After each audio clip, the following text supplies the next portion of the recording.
सर्वांना नमस्कार. जिल्हा शिक्षक प्रशिक्षण संस्था सांगली आयोजित शिक्षक पात्रता परीक्षा ऑनलाईन मार्गदर्शन सत्रात आपल्या सर्वांचं स्वागत करतो. आमचे मार्गदर्शक डॉक्टर विकास सलगर सर व जिल्हा शिक्षक प्रशिक्षण संस्था सांगलीमधील सर्व ज्येष्ठ अधिव्याख्याता यांनी मला संधी दिली त्याबद्दल मी सर्वांचे आभारी आहे. माझा विषय इतिहास आहे. सादर करते प्राध्यापक विकास माने, अध्यापकाचार्य Shaikh R V Kosaliya, junior college of education, Miraj. आता आपण विषयाला सुरुवात करू. आपला सामाजिक शास्त्र या विषयातील महत्वाचं म्हणजे 60 प्रश्न असतात. 60 मार्काला प्रश्न असतात आणि त्याच्या अनुषंगानं आपण इतिहास विषयाचा जर विचार केला तर मागील अनेक वर्षाच्या प्रश्नपत्रिकेचा अभ्यास केला असता 2013च्या शिक्षक पात्रता परीक्षेमध्ये इतिहास विषयाला 19 मार्काचं वेटेज होतं. 2014ला 20 मार्काचं वेटेज होतं. 2016ला 20 मार्काचं वेटेज होतं. 2017ला 20 मार्काचं वेटेज होतं. 2018ला 20 मार्काचं वेटेज होतं. 2019ला 20 मार्काचं वेटेज होतं. 2021ला 20 मार्काचं वेटेज होतं. 2024ला 17 मार्काचं वेटेज होतं. आणि उर्वरित जे प्रश्न आहेत ते नागरिकशास्त्र या विषयावर आधारित विचारले जातात. आता आपण इतिहास विषयाचा थोडासा विचार करणार आहोत की या इतिहास विषयाच्या अनुषंगानं इतिहास विषयामध्ये प्राचीन भारताचा इतिहास येतो, मध्ययुगीन भारताचा इतिहास येतो आणि आधुनिक भारताचा इतिहास येतो. आता इतिहासाचा थोडासा विचार केला असता इतिहासाची पहिली रचना ही ग्रीक देशात केली. परीक्षेला असा देखील प्रश्न विचारला जाऊ शकतो की इतिहासाची पहिली रचना कोणत्या देशात केली गेली, तर ती ग्रीक देशात केली. आता इतिहास लेखनाचा जनक म्हणून हेरोडेट्स या इतिहासकाराला ओळखले जाते. त्याचबरोबर शास्त्रशुद्ध इतिहासाचा पाया निबर या जर्मन इतिहासकाराने रचला. आता बघा, याच्यावर आधारित देखील प्रश्न विचारले जातात की शास्त्रशुद्ध इतिहासाचा पाया कोणी रचला किंवा इतिहास लेखनाचा जनक कोण होता, तर इतिहास लेखनाचा जनक हेरोडेट्स होता आणि इतिहासाचा शास्त्रशुद्ध अभ्यासाचा पाया निबर या इतिहासकाराने रचला. तर अशा पद्धतीने प्रश्न विचारले जात असतात आणि या प्रश्नाच्या अनुषंगानं आपल्याला इतिहास विषयाचा अभ्यास करत असताना की पूर्ण संकल्पना समजणं गरजेचं आहे. जर आपल्याला संकल्पना समजल्या गेल्या तरच आपण इतिहासाचा जो काही इतिहास विषयावर आधारित जे काही प्रश्न आहेत ते चांगल्या पद्धतीनं सोडवू शकतो. आता आपण थोडासा जर विचार केला तर प्राचीन भारताचा इतिहास इसवी सन पूर्व 1500 पासून प्राचीन इतिहासाविषयीची माहिती या वेद वाङ्मयातून मिळते, म्हणजे त्याला वैदिक वाङ्मय असं म्हणतात. तर आर्य लोक हे इसवी सन पूर्व सुमारे 4000 वर्षापूर्वी वायव्येकडून भारतामध्ये आलेले असावे असं एक मत होतं. लोकमान्य टिळकांनी देखील आपल्या आर्टिक होम इन वेदास या ग्रंथात आर्याचे मूळ स्थान उत्तर ध्रुव आहे असं मांडलं. आता बघा, आर्टिक होम इन वेदास या ग्रंथाचे लेखक कोण असा प्रश्न विचारला जातो, तर लोकमान्य टिळक या ग्रंथाचे लेखक आहेत. आता या वैदिक वाङ्मयामध्ये सर्वात महत्वाचा जो काही वेद आहे तो म्हणजे ऋग्वेद आहे. ऋग्वेद हा ग्रंथ आहे. आता या ऋग्वेदामध्ये इंद्र, वरुण, अग्नी या देवतांना प्रसन्न करण्यासाठी ज्या काही प्रार्थना आहेत त्या प्रार्थनांचा समावेश या ऋग्वेद संहितामध्ये करण्यात आलेला आहे. आता पुढचा यजुर्वेद आहे. यज्ञविधीतील बारकावे व मंत्र यजुर्वेदात दिले गेलेले आहेत.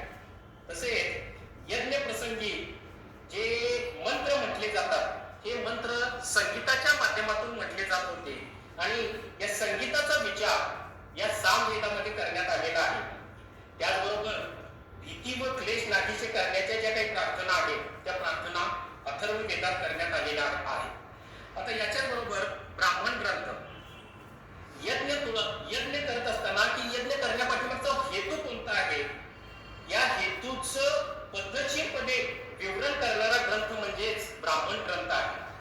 आता पुढचा जो आरण्यके आहे, आता आरण्यके म्हणजे काय, तर त्या काळामध्ये जे काही ऋषीमुनी होते ते जंगलात एकांतात जाऊन चिंतन करत होते आणि त्या चिंतनातून त्यांना जे काही विचार स्फुरलेले होते, स्फुरण पावलेले होते, त्याचा विचार या आरण्यके ग्रंथात करण्यात आलेला आहे. उपनिषदे गुरु शिष्यांच्या एकांतात गुरु शिष्यांनी केलेली जी काही गहन चर्चा आहे, या गहन चर्चेचा समावेश उपनिषदामध्ये करण्यात आलेला आहे. आता याचा जर विचार केला असता, यावर आधारित यजुर्वेद असेल किंवा ब्राह्मण ग्रंथ असेल किंवा आरण्यके असतील म्हणजे काय, यावर आधारित प्रश्न विचारले जाऊ शकतात. आता साधारणतः इसवी सन पूर्व 1000 ते इसवी सन पूर्व 600 हा कालखंड की वैदिक काळानंतरचा कालखंड हा ओळखला जातो. या काळामध्ये जनपदे अस्तित्वात आली. आता जनपदे म्हणजे काय, तर जनपदे म्हणजे छोटी छोटी राज्ये होती आणि या छोट्या छोट्या राज्यातूनच अनेक जनपद मिळून ही काही बलाढ्य राज्य निर्माण झाली. भौगोलिक सीमा त्यांच्या विस्तारल्या गेल्या आणि अशाच राज्यांना महाजनपदे असं म्हटलं जाऊ लागलं. आता इसवी सन 6व्या शतकापर्यंत महाजनपदामध्ये 16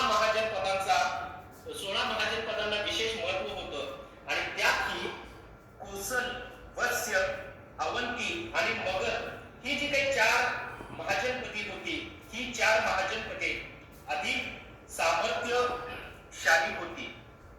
आता या महाजन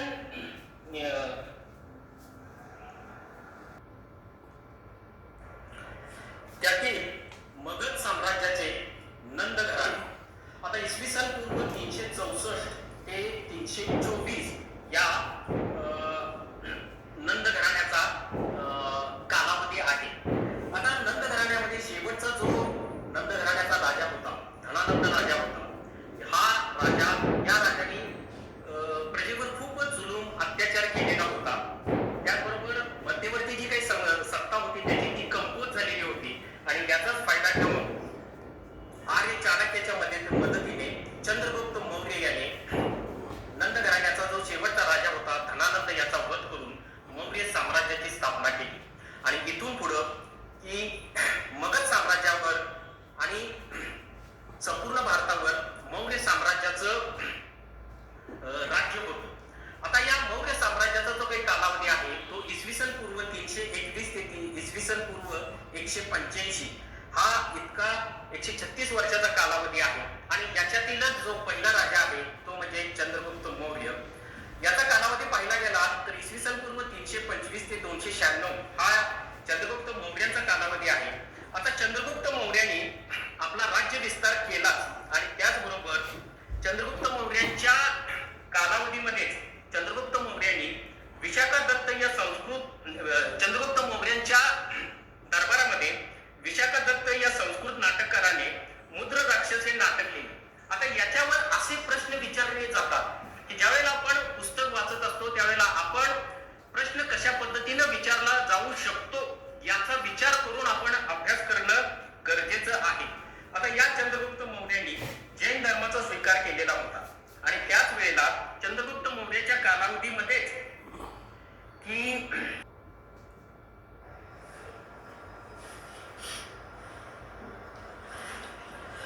मगध साम्राज्याचे नंद राजे घराणे इसवी सन पूर्व 364 ते इसवी सन पूर्व 324 हा या नंद घराण्याचा कालावधी आहे.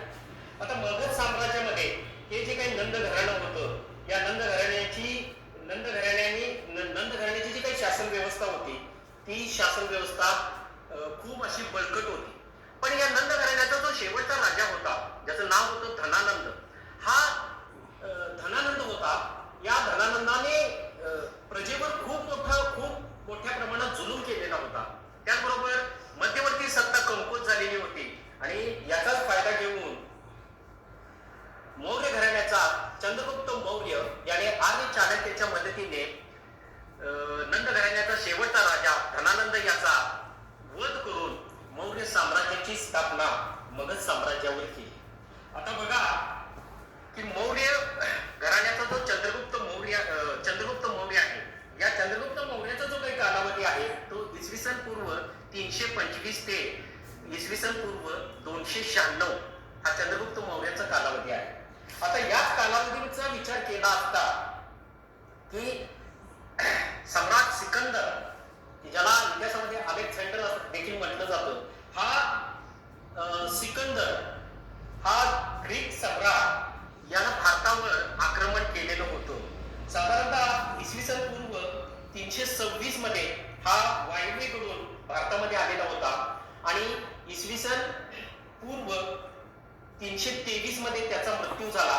परंतु या 3 वर्षाच्या कालावधीमध्ये त्यांनी त्याची राजवट वायव्येच्या दिशेला निर्माण केलेली होती आणि त्याचाच जो राजदूत होता सेल्युकस निकेटर हा चंद्रगुप्त मौर्यांच्या दरबारात होता. त्याने मॅगस्थेनिस हा ग्रंथ लिहिलेला होता आणि या ग्रंथाच्या माध्यमातून देखील चंद्रगुप्त मौर्याचा जो काही इतिहास आहे तो इतिहास आपल्याला समजून घेता येतो. चंद्रगुप्त मौर्याच्या कालावधीमध्येच की विशाखा दत्त या संस्कृत नाटककाराने मुद्र राक्षस हे नाटक लिहिलेलं होतं. त्याचबरोबर या चंद्रगुप्त मौर्याने बौद्ध धर्माचा स्वीकार केलेला होता. या चंद्रगुप्त मौर्याच्या कालावधीमध्येच बुद्धिबळ या खेळाला अष्टपद असं म्हटलं जात होतं.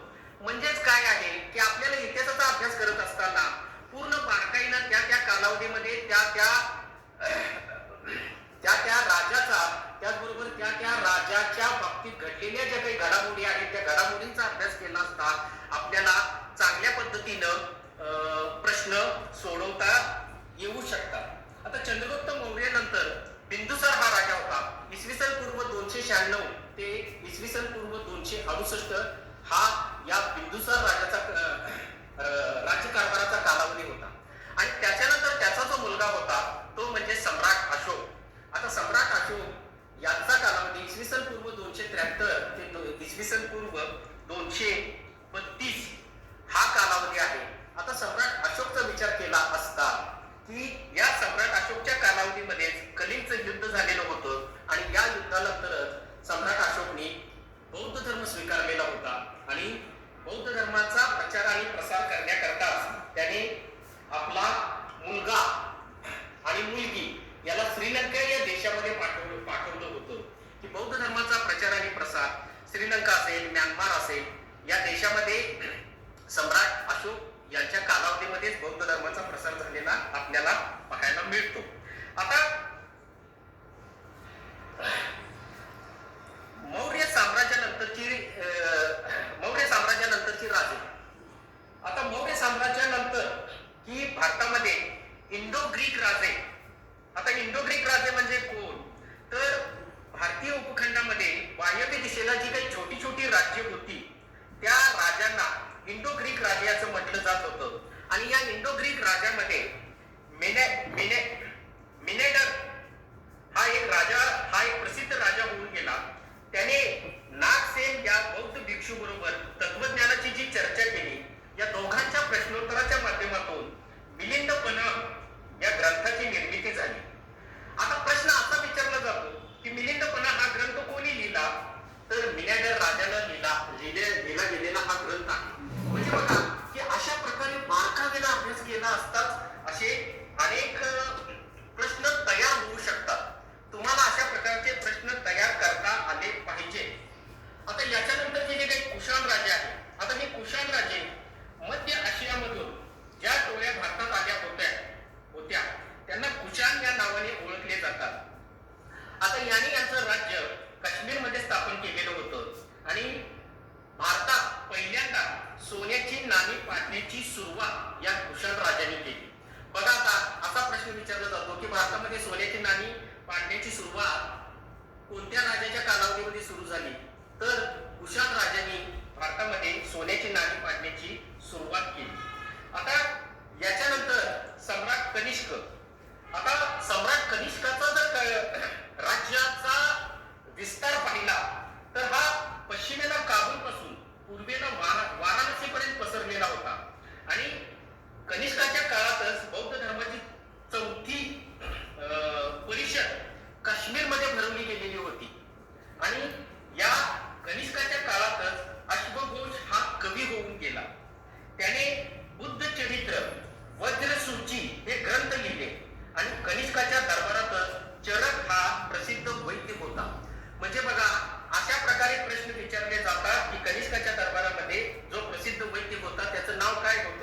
तर चरक हे त्याचं नाव होतं.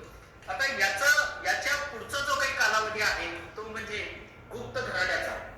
आता गुप्त घराण्याला आता इसवी सणाला सुरुवात झालेली आपल्याला बघायला मिळेल. आता जो काही मधला कालावधी आहे तो मधला कालावधी थोडासा अस्थिरतेचा कालावधी आहे आणि इतिहासामध्ये त्याच गोष्टींचा विचार केला जातो ज्या भूतकाळामध्ये घडलेल्या ज्या स्मरणीय घटना आहेत या घटनांचाच विचार इतिहासामध्ये केला जात असतो. आता गुप्त घराणे आहे ते इसवी सन पूर्व 300 ते 600 हा गुप्त घराण्याचा कालावधी आहे आणि या गुप्त घराण्याचा जो काही संस्थापक आहे त्याचं नाव श्री गुप्त आहे. त्याचा मुलगा जो घटोत्कच आहे आणि त्याचा मुलगा जो आहे तो म्हणजे हा दुसरा चंद्रगुप्त. याचा कालावधी इसवी सन 320 हा या चंद्रगुप्तचा कालावधी आहे. त्याच्यानंतर कुमारगुप्त इसवी सन 413 ते 455 आणि त्याच्यानंतरचा जो स्कंदगुप्त आहे त्याचा कालावधी आहे 455 ते इसवी सन 467. आता इथं गुप्त काळाचा शेवट झाला आणि याच कालावधीमध्ये दक्षिण भारतामधील काही प्राचीन राज्य दक्षिण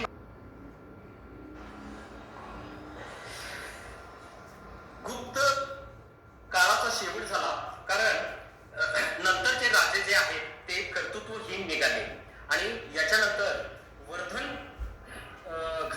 राजघराण्याची सुरुवात झाली. आता वर्धन घराण्यामध्ये प्रभाकर वर्धन याने या घराण्याची स्थापना केली आणि त्याचा जो मुलगा आहे तो म्हणजे सम्राट हर्षवर्धन.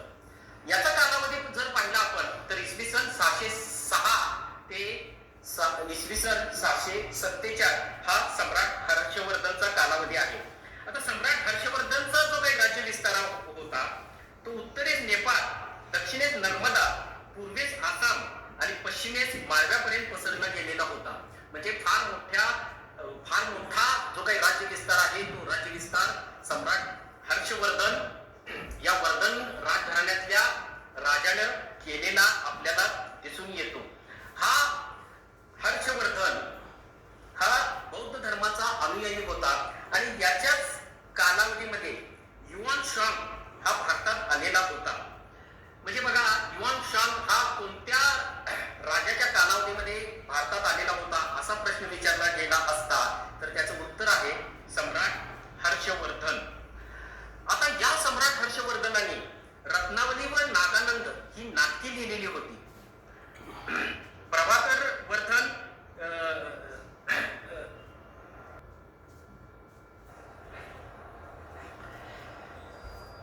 आता त्याच कालावधीमध्ये दक्षिण भारतामध्ये जी काही प्राचीन राज्य होती त्या प्राचीन राज्याचा थोडक्यात आपण परिचय करून घेणार आहोत. त्यामधलं पहिलं राज्य होतं ते म्हणजे सातवाहन राजघराणे. आता या सातवाहन राजघराण्याचा राजा सिमुक हा संस्थापक होता. प्रश्न असा विचारला जाऊ शकतो की सातवाहन घराण्याचा संस्थापक कोण होता तर सातवाहन घराण्याचा संस्थापक राजा सिमुक होता. आता त्याचा जो मुलगा होता गौतमीपुत्र सातकर्णी हा इतिहासामध्ये खूपच प्रसिद्ध आहे कारण उत्तरेकडील जी काही नर्मदा नदी आहे नर्मदा नदीपासून दक्षिणेकडे जी काही तुंगभद्रा नदी आहे त्या तुंगभद्रा नदीपर्यंत त्याचं राज्य पसरलेलं होतं. आता या घराण्यात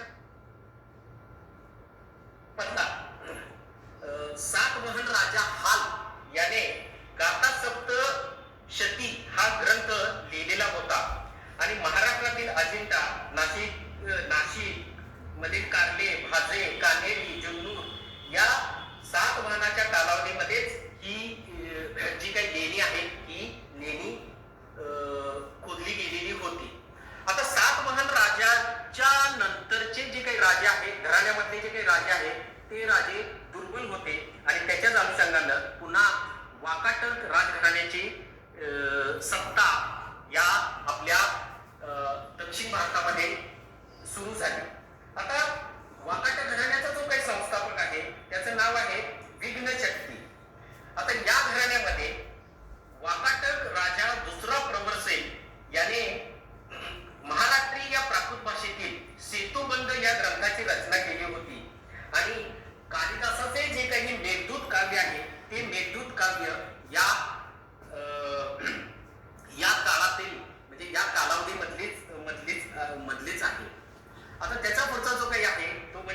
चालुक्य राज्यघराणे.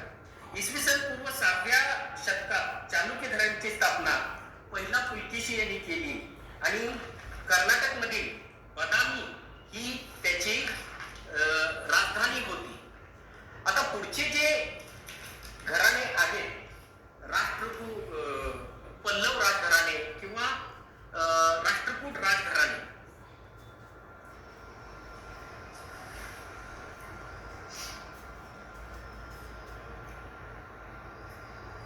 पहिला पुलकेशी याने इसवी सनाच्या 6व्या शतकामध्ये चालुक्य घराण्याची स्थापना केली. पल्लव राजघराण्यामधला महेंद्रवर्मन हा एक कर्तबगार राजा होऊन गेला. राष्ट्रकूट घराणे. आता हे राष्ट्रकूट घराणे याची सत्ता विंध्य पर्वतापासून ते दक्षिणेला कन्याकुमारीपर्यंत पसरलेली होती.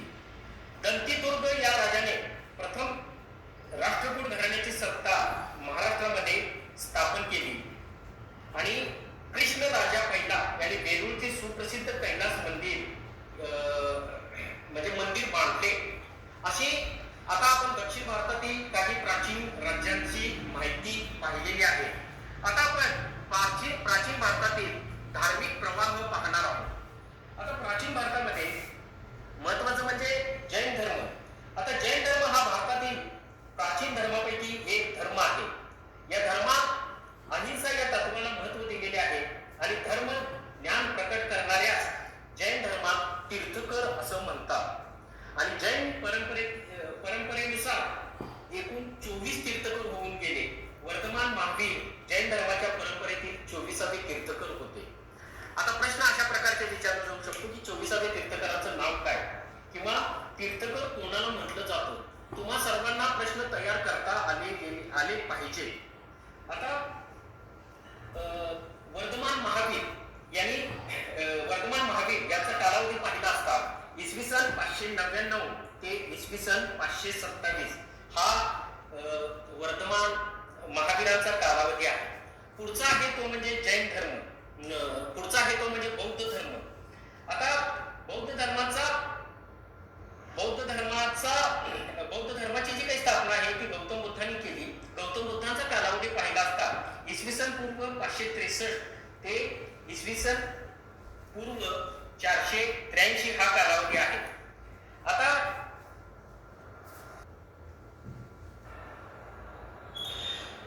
ज्यू धर्माचे लोक साधारणपणे इसवी सनाच्या 1ल्या ते 3ऱ्या शतकामध्ये केरळमधील कोचीन येथे आले असावे. ज्यू धर्माला यहुदी धर्म असे देखील म्हटलं जातं आणि या ज्यू धर्माच्या प्रार्थना स्थळाला सिनागॉग असं म्हणतात. आता ख्रिश्चन धर्माची स्थापना येशू ख्रिस्ताने केली. तो जगभर पसरला. येशू ख्रिस्ताच्या 12 शिष्यापैकी एक असणारे सेंट थॉमस हे इसवी सनाच्या 1ल्या शतकात केरळमध्ये आले. त्यांनी त्रिचूर जिल्ह्यातील पल्लयूर येथे इसवी सन 52 मध्ये चर्चची स्थापना केली. म्हणजे भारतात ख्रिश्चन धर्म हा इसवी सन 52 मध्ये भारतामध्ये आलेला होता आणि चर्चची स्थापना करण्यात आलेली होती. ख्रिश्चन लोकांच्या प्रार्थनास्थळाला चर्च असं म्हटलं जातं. इस्लाम धर्माची स्थापना मोहम्मद पैगंबर यांनी केली आणि इस्लाम धर्मामध्ये पवित्र कुराण या मार्गदर्शनपर पवित्र ग्रंथ आहे आणि इस्लाम धर्माच्या प्रार्थनास्थळाला मस्जिद असं म्हटलं जातं. तर पुढचा जो आहे तो पारशी धर्म. आता पारशी धर्माचा जो काही पवित्र ग्रंथ आहे त्याचं नाव अवेस्ता असं आहे आणि या पारशी धर्माच्या देवळांना अग्यारी असं म्हटलं जातं. आता मागच्या शिक्षक म्हणजे या पात्रता परीक्षेमध्ये कोणत्या धर्माच्या मंदिराला काय म्हटलं जातं अशा प्रकारे प्रश्न विचारला गेलेला होता.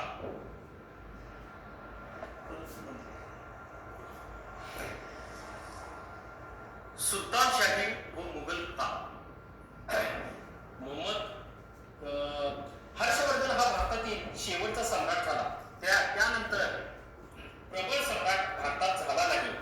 तर आशिया खंडाच्या नैऋत्येला असलेल्या ज्या अरबस्थानातून विविध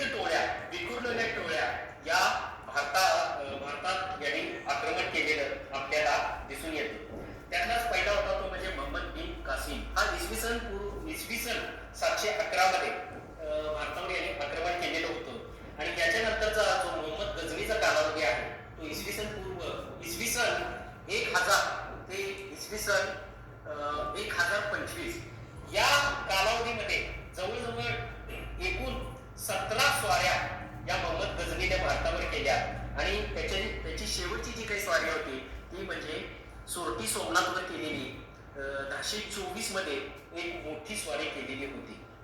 आता याच्यानंतर भारतामध्ये ज्याचं राज्य होतं तो म्हणजे शहाबुद्दीन खोरी. याचा जो काही कालावधी आहे हा कालावधी इसवी सन 1176 ते 1206 हा कालावधी शहाबुद्दीन खोरी याचा आहे. आणि या शहाबुद्दीन खोरीनं भारतामध्ये अंतर्गत राजकारणात प्रवेश केला आणि खऱ्या अर्थानं भारतामध्ये मुस्लिमांचा स्थिर स्वरूपाचा जो काही प्रवेश आहे तो प्रवेश या शहाबुद्दीन खोरी याच्या कालावधीमध्ये झाला. आता याचा जो गुलाम होता त्याचं नाव होतं कुतुबुद्दीन ऐबक. हा कुतुबुद्दीन ऐबक याचा कालावधी होता 1206 ते 1210 या कालावधीमध्ये कुतुबुद्दीन ऐबक याने दिल्लीमध्ये कुतुब मिनार व जुम्मा मस्जिद बांधली. आता कुतुबुद्दीन ऐबक नंतर त्याचा जो काही जावई होता अल्तमश याची जी मुलगी होती रझिया, या रझिया सुलताननं 1236 ते 1239 या कालावधीमध्ये दिल्लीवर राज्य केलं. पण गुलाम वंशाच्या या काळात तुर्क, अफगाण, पठाण हे दरबारात मोठ्या प्रमाणात मोठ्या जागांवर होते. अफगाणिस्तानातील खलजे येथे राहणारे खिलजी हे पठाण होते आणि यातील जो जलालुद्दीन खिलजी आहे या जलालुद्दीन खिलजीने दिल्लीवर आक्रमण केले आणि या आक्रमणानंतर दिल्लीवर खिलजी घराण्याची सत्ता स्थापित झाली आणि त्याच्यातील महत्वाचा जो होता तो म्हणजे अल्लाउद्दीन खिलजी. आणि या अल्लाउद्दीन खिलजीचा कालावधी आहे 1295 ते 1316. आता अल्लाउद्दीन खिलजी हा खूप महत्वाकांक्षी होता आणि या अल्लाउद्दीन खिलजीने देवगिरीच्या यादवाचे राज्य संपुष्टात आणलेले होते.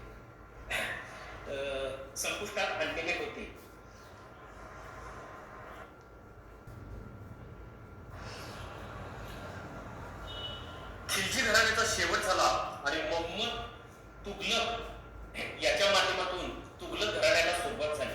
आता हा मोहम्मद तुघलक होता याचा कालावधी इसवी सन 1326 ते 1351 हा या कालावधीमध्ये दिल्लीवर तुघलक घराण्याचं राज्य होतं आणि तुघलक घराण्यामध्ये गाझीबेग तुघलक हा तुघलक घराण्याचा संस्थापक होता. याच कालावधीमध्ये तुघलक घराण्याचा संस्थापक होता.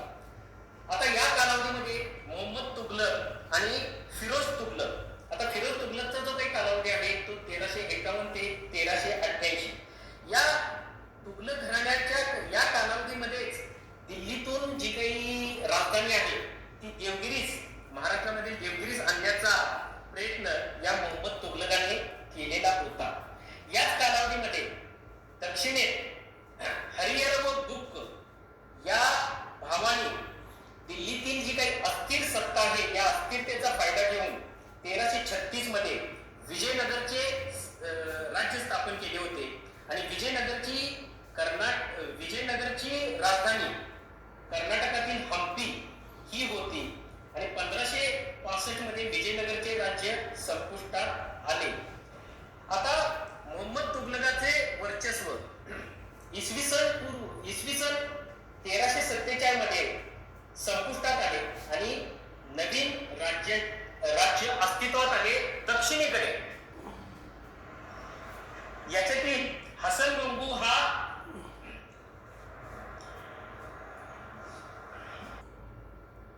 इसवी सन 1347 मध्ये नवीन राज्य अस्तित्वात आले. यास बहमनी राज्य असं म्हणतात. हसन गंगू हा बहमनी राज्याचा पहिला सुलतान होता. आता गुलबर्गा ही राजधानी बहमनी राज्याची होती पण बहमनी राज्याचे विघटन झाले आणि त्याची 5 छकलं झाली. ती म्हणजे वराडची हिमादशाही, बिदरची बिदरशाही, त्याचबरोबर अहमदनगरची निजामशाही आणि विजापूरची आदिलशाही, गोकुळकोंड्याची कुतुबशाही अशा प्रकारे 5 छकलं याची झालेली आपल्याला दिसून येते.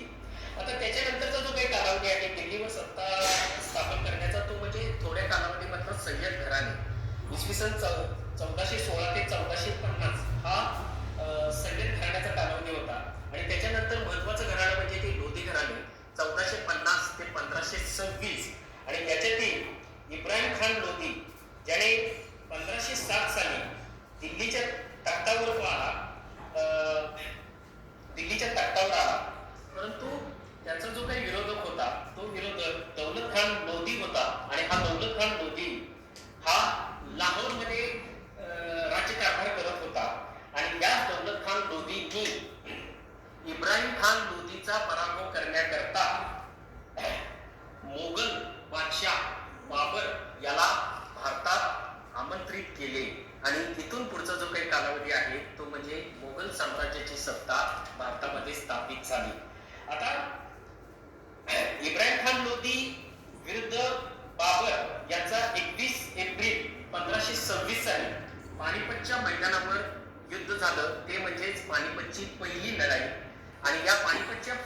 मोगल साम्राज्याची स्थापना भारतामध्ये झाली. आता बाबरचा जो काही कालावधी आहे तो 1526 ते 1530 हा बाबरचा कालावधी आहे. बाबरचा मृत्यू झाल्यानंतर हुमायून हा 1530 ते 1540 पर्यंत दिल्लीचा मोगल बादशाह होता. परंतु शेर खान उर्फ शेरशाह सुरी याने हुमायूनचा पराभव करून हुमायूनला दिल्लीतून हुमायूनचा पराभव केला आणि दिल्लीवर सत्ता काबीज केली. आणि या शेरशाह सूरचा कालावधी होता तो म्हणजे 1540 ते 1555. परंतु पुन्हा हुमायून हा 1555 ला पुन्हा त्यानं भारतावर आक्रमण केले, अफगाण शेरशाह सूरचा पराभव केला आणि दिल्लीमध्ये पुन्हा मोगलशाहीची स्थापना केली. आता हुमायूनचा मृत्यू 1556 साली झाला आणि अकबर बादशाहचा कालावधी इसवी सन 1556 ते 1605 हा अकबर बादशाहचा काळ आहे. त्याच्यानंतर जहांगीर इसवी सन 1605 ते 1627 हा जहांगीरचा कालावधी आहे. त्याच्यानंतर शहाजहान इसवी सन 1627 ते 1658 हा शहाजहानचा काळ आहे. आणि औरंगजेब 1658 ते 1707 हा जो काही काळ आहे तो औरंगजेबाचा काळ आहे. आता या कालावधीमध्ये दिल्ली आणि संपूर्ण भारतावर मोगल साम्राज्याचं राज्य प्रस्थापित झालेलं होतं. औरंगजेबाच्या मृत्यूनंतर पुन्हा मोगल साम्राज्याला उतरती कळा लागली आणि त्याच कालावधीमध्ये की दक्षिणेमध्ये शहाजी राजा आणि शिवाजी राजांच्या माध्यमातून हिंदवी स्वराज्याची स्थापना झालेली आपल्याला दिसून येते. आता छत्रपती शिवाजी राजे स्वराज्य स्थापनेच्या हालचाली इसवी सन 1646 पासून सुरू झालेल्या होत्या. जावळीचा ताबा 1656 साली शिवाजी महाराजांनी घेतला. त्याचबरोबर अफजल खानाचा वध 10 नोव्हेंबर 1659 साली अफजल खानाचा वध केला. आणि त्याच कालावधीमध्ये सिद्दी जोहार यांनी पन्हाळगडाला वेढा दिला तो म्हणजे 1660 साली.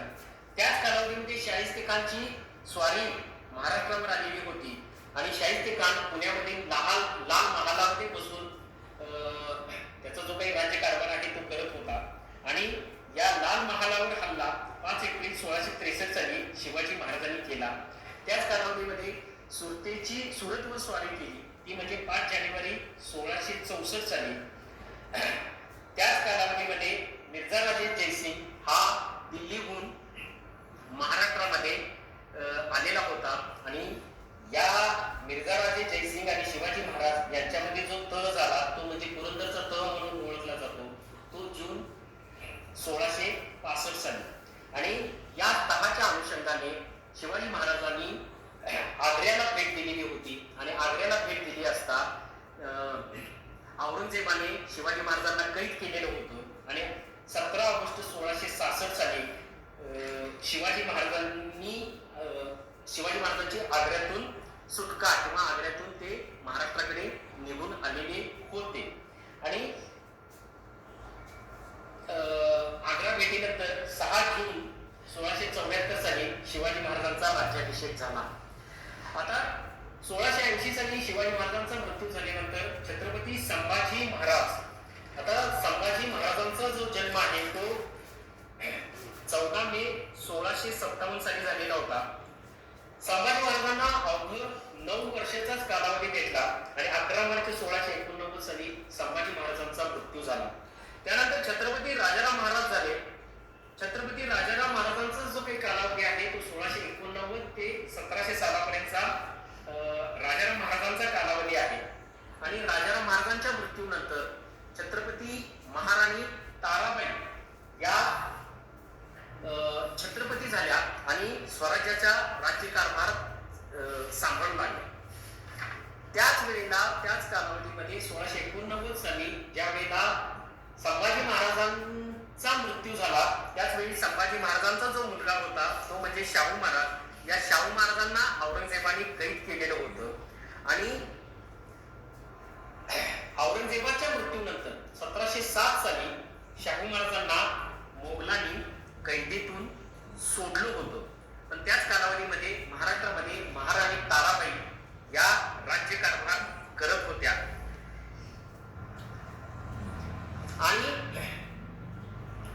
शेवटी महाराणी ताराबाई आणि छत्रपती शाहू महाराज यांच्यामध्ये वारणेचा तह झाला आणि कोल्हापूरची गादी आणि साताऱ्याची गादी अशा दोन गाद्या विभक्त झाल्या आणि राज्यकारभार करू लागले.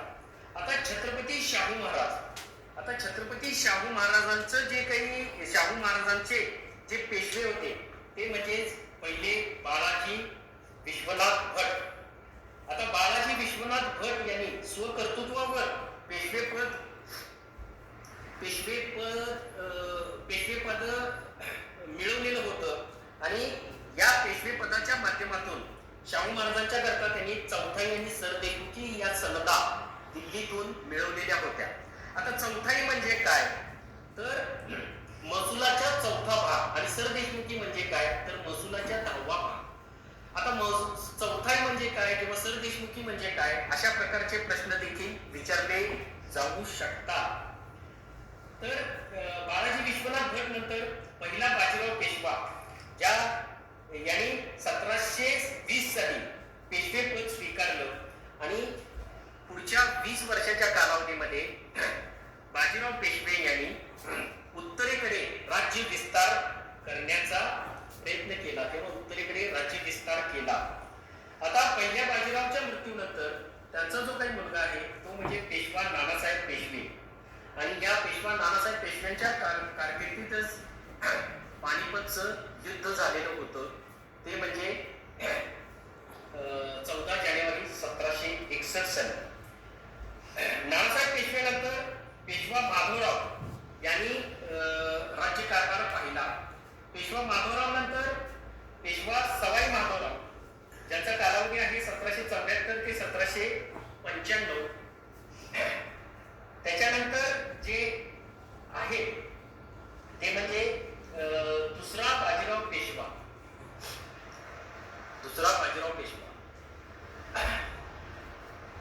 आणि या बाजीराव पेशव्यांनीच वसईचा तह केला आणि इंग्रजांनी महाराष्ट्रातल्या राजकारणामध्ये प्रवेश केला. त्याचबरोबर याच कालावधीमध्ये इंदोरचे होळकर, नागपूरचे भोसले, महाजी शिंदे यांनी पराक्रमाने उत्तरेकडे राज्य विस्तार केलेला आपल्याला दिसून येतो.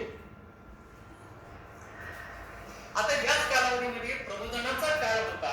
आता या प्रबोधनाचा काळाचा विचार केला असता 13वे ते 16वे शतक हे प्रबोधनाचा कालावधी होता. याच कालावधीमध्ये वेगवेगळे शोध लागलेले होते, वेगवेगळे शास्त्रज्ञांनी वेगवेगळे शोध लावलेले होते. याचा देखील आपण अभ्यास करणं गरजेचं आहे आणि याच वेळेला युरोपियन जी काही सत्ता आहे या सत्तांचं भारतात आगमन झालेलं आपल्याला दिसून येतं. इसवी सन 1487 साली पोर्तुगीज खलाशी बार्थोलोमू डायस हा केप ऑफ गुड होप पर्यंत आलेला होता आणि इसवी सन 1492 साली कोलंबस याने अमेरिकेचा शोध लावला. आता हे दोन्ही भारताचा शोध लावण्याकरताच पोर्तुगीज या देशातून बाहेर निघालेले होते, परंतु योगायोगानं 1492 साली कोलंबसनं अमेरिकेचा शोध लावला. सर्वात महत्वाचं म्हणजे 1498 साली वास्को द गामा हा कालिकत बंदरावर भारताचा शोध घेण्याकरता केप ऑफ गुड होपला वळसा मारून तो भारतामध्ये आला. भारतातील कालिकत बंदरावर उतरला. या कालिकत बंदरावर झामोरिया नावाचा जो काही राजा होता या राजाने त्याचं स्वागत केलं. त्याचबरोबर त्याला व्यापार करण्याकरता परवानग्या दिल्या आणि इथूनच खऱ्या अर्थानं पोर्तुगीजांचं भारतामध्ये आगमन झालं. इसवी सन 1505 साली फ्रान्सिस्को टी अल्मेडा हा जो काही यानं पोर्तुगीज सत्तेची स्थापना केली. इसवी सन 1509 ते 1515 पर्यंत अल्बुकर यानं पोर्तुगीज सत्तेचा विस्तार केला आणि याच कालावधीमध्ये इसवी सन 1600 साली ईस्ट इंडिया कंपनीची स्थापना करून इंग्रजांनी देखील भारतामध्ये व्यापारी करण्याकरता ते भारतामध्ये आलेले होते आणि याच कालावधीमध्ये इंग्रज त्याचबरोबर पोर्तुगीज यांचं भारतात आगमन झालेलं होतं आणि त्याच वेळेला फ्रेंचांचं देखील भारतामध्ये आगमन झालेलं होतं. परंतु काळांतराने इंग्रज फ्रेंच यांच्यामध्ये संघर्ष निर्माण झाला. पहिलं इंग्रज फ्रेंच युद्ध 1746 ते 1748 पर्यंत चाललं. दुसरं फ्रेंच युद्ध 1749 ते 1754 पर्यंत झालं. तिसरं फ्रेंच युद्ध 1759 ते 1762 पर्यंत झालं. आणि सर्वात महत्वाचं म्हणजे इंग्रज फ्रेंच यांची वॉदिंगोन इथे एक लढाई झाली आणि या फ्रेंचांचा निर्णायक पराभव झाला आणि भारतातून फ्रेंचांचं जे काही राज्य आहे ते राज्य संपुष्टात आलं. आणि सर्वात महत्वाचं म्हणजे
बेंटिक, लॉर्ड डलहौसी यांनी खऱ्या अर्थानं ब्रिटिश सत्ता ही संपूर्ण भारतामध्ये निर्माण केली आणि या निर्माण केली. आता लॉर्ड हेस्टिंग यांनी प्रशासकीय सुधारणा कायदा, लॉर्ड हेस्टिंग यांचा जो काही कालावधी होता 1772 ते 1785 यांनी प्रशासकीय सुधारणा कायदा आणला. 1786 ते 1793 लॉर्ड कॉर्नवालिस यांनी महसुली सुधारणा कायदा आणला. 1798 ते 1805 लॉर्ड वेलेस्ली यांनी तैनाती फौजेची सुरुवात केली. 1828 ते 1835 लॉर्ड बेंटिक यांनी ब्रिटिश साम्राज्याचा हा रक्षणकर्ता होता. 1848 ते 1856 हा ब्रिटिश साम्राज्याचा शिल्पकार लॉर्ड डलहौसी होता आणि या डलहौसीनंच खऱ्या अर्थानं साम्राज्याचा विस्तार केला. परंतु साम्राज्याचा विस्तार करत असताना सामान्य जनतेमध्ये त्याचबरोबर जी संस्थानिक होती, आता दत्तक विधान नामंजूर करण्यात आले. लॉर्ड डलहौसीने दत्तक विधान नामंजूर केले. दत्तक विधान नागपूरचे भोसले, त्याचबरोबर झाशीची राणी लक्ष्मीबाई यांची दत्तक विधाने नामंजूर केल्या कारणाने की भारतामध्ये प्रचंड प्रमाणात असंतोष निर्माण झालेला होता आणि या असंतोषाचा परिणाम म्हणजे 1857चा स्वातंत्र्य लढा झाला. आता 1857च्या स्वातंत्र्य लढ्यानंतर 1763 ते 1857 पर्यंत बंगाल, गुजरात, राजस्थान, महाराष्ट्रात शेतकऱ्यांनी अनेक उठाव केलेले होते. त्यातीलच महाराष्ट्रामध्ये विचार केला असता उमाजी नाईक यांचा रामोशाचा उठाव, पण हा उठाव यशस्वी झाला नाही आणि 1832 साली उमाजी नाईक यांना फाशी देण्यात आली. एप्रिल 1857 साली मंगल पांडे यांना फाशी देण्यात आली. 1857च्या उठावामध्ये मोगल बादशाह बहादूरशाह जफर, नानासाहेब पेशवे, तात्या टोपे, राणी लक्ष्मीबाई, बेगम हजरत महल किंवा कुंवर सिंग यांनी आपापल्या परीने इंग्रज सत्तेविरुद्ध लढा दिलेला होता, परंतु तो लढा अयशस्वी झाला. आता अयशस्वी होण्याची अनेक कारणं आहेत. ते म्हणजे नेतृत्व क्षमता कमी पडली आणि 1857 नंतर खऱ्या अर्थानं ईस्ट इंडिया जी कंपनी होती, जी इसवी सन 1600 मध्ये स्थापन झालेली होती, त्या ईस्ट इंडिया कंपनीची राजवट संपली आणि 1858च्या राणीच्या जाहीरनाम्यानंतर ब्रिटिशांची सत्ता खऱ्या अर्थानं भारतामध्ये रुजली गेली. आता याच कालावधीमध्ये काही सामाजिक आणि धार्मिक प्रबोधनं झालेली होती. त्याच्यामध्ये 1828 साली ब्राह्मो समाजाची स्थापना केली गेली. राजाराम मोहन राय यांनी ब्राह्मो समाजाची स्थापना केली. 1867 साली प्रार्थना समाजाची स्थापना डॉक्टर आत्माराम पांडुरंग यांनी केली. 1873 साली सत्यशोधक समाजाची स्थापना महात्मा फुले यांनी केली. 1875 साली आर्य समाजाची स्थापना स्वामी दयानंद सरस्वती यांनी केली. 1875 साली मोहम्मद अँग्लो ओरिएंटल कॉलेज याची स्थापना झाली आणि त्याचंच पुढं रूपांतर म्हणजेच अलीगड मुस्लिम विद्यापीठामध्ये झालं. 1815 साली हिंदू महासभा पंडित मदन मोहन मालवीय यांनी स्थापन केली आणि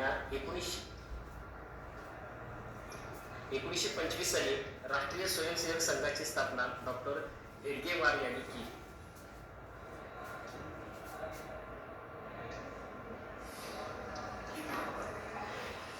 ते 1800 चुकले.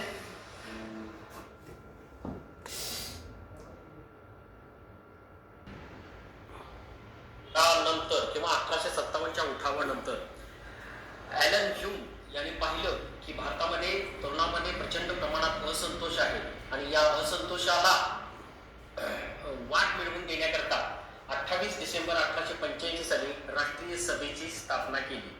आता राष्ट्रीय सभेची स्थापना ॲलन ह्यूम यांनी केली आणि राष्ट्रीय सभेने अर्ज आणि विनंतीच्या माध्यमातून इंग्रज सरकारला आपलं म्हणणं या राष्ट्रीय सभेच्या माध्यमातून मांडलं जात होतं. आता 1885 1985 ते 1905 हा राष्ट्रीय सभेचा मवाळ युग म्हणून ओळखला जातो आणि 1905 ते 1920 हा राष्ट्रीय सभेचा जहाल युग म्हणून ओळखला जातो. आता याच कालावधीमध्ये 1906 साली सुरत येथे राष्ट्रीय सभेचं अधिवेशन भरलेलं होतं. त्याच वेळेला 1906 साली मुस्लिम लीगची स्थापना झालेली होती. 1909 साली मॉर्नोमेंटो कायदा तयार करण्यात आलेला होता. 1916 साली लखनौ करार झालेला होता आणि 1919 साली मॉन्टेग्यू चेम्सफोर्ड कायदा तयार करण्यात आलेला होता. आणि त्याच्यानंतर खऱ्या अर्थानं 1 ऑगस्ट 1920 साली लोकमान्य टिळकांचं निधन झाल्यानंतर गांधी युगाला सुरुवात झाली आणि इसवी सन 1920 ते 1947 हा जो काही कालावधी आहे हा गांधी युग म्हणून ओळखला जातो. आता बॅरिस्टर होऊन दक्षिण आफ्रिकेतून महात्मा गांधीजी 1915 साली भारतामध्ये आलेले होते. भारतामध्ये आल्यानंतर सर्वात प्रथम ते गोपाळकृष्ण गोखले यांना भेटले आणि गोपाळकृष्ण गोखले यांच्या मार्गदर्शनाखाली त्यांनी संपूर्ण भारतभर दौरा केला आणि त्यानंतर 1917 साली चंपारण येथे सत्याग्रहाला सुरुवात केली. त्याच्यानंतर मध्ये 1918 साली खेडा सत्याग्रह झाला. 1919 साली जो काही रोलेक्ट कायदा निर्माण झालेला होता आणि या कायद्याला विरोध करण्याकरता किंवा कायद्याचा निषेध करण्याकरता 13 एप्रिल 1919 साली जालियनवाला बाग येथे जी काही सभा एकत्र झालेली होती या सभेवर जनरल डायर यांनी गोळीबार केलेला होता. तो दिवस म्हणजे 17 एप्रिल 1919.